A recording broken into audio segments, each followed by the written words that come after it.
À partir de la puberté, l'homme commence à produire des gamètes, les spermatozoïdes.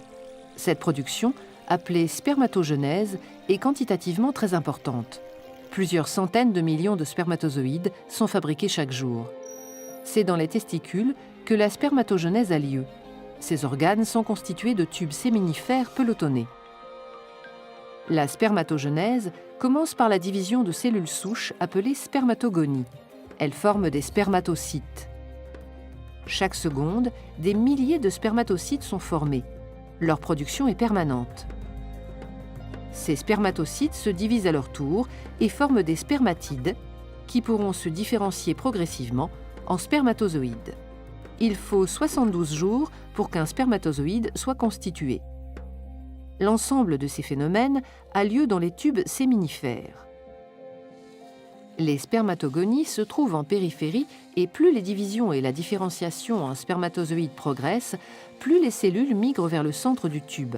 Lorsque les spermatozoïdes sont formés, ils se détachent de la paroi interne du tube et sont expulsés vers l'épididyme par des contractions du testicule où ils seront stockés. Une hormone sécrétée dans le sang par certaines cellules du testicule, les cellules de Leydig, est indispensable pour que la spermatogenèse se déroule dans les tubes séminifères. Cette hormone, appelée testostérone, est libérée dans le sang à concentration globalement constante. La sécrétion de testostérone par les cellules de Leydig est contrôlée par le cerveau, en particulier par le complexe hypothalamo-hypophysaire. Situé à la base du cerveau, il comporte l'hypothalamus et l'hypophyse.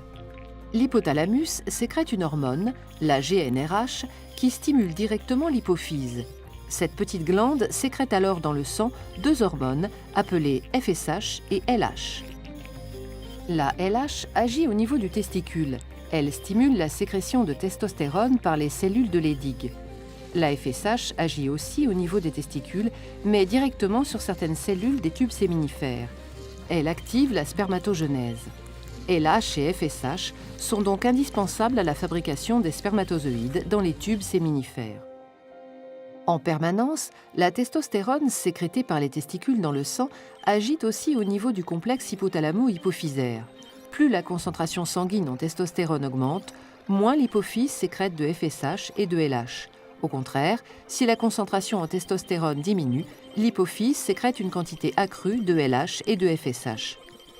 Ce phénomène est qualifié de rétrocontrôle négatif exercé par le testicule sur le complexe hypothalamo-hypophysaire. Il permet une régulation permanente de la concentration des hormones dans le sang, établie grâce à un dialogue constant entre le cerveau et le testicule.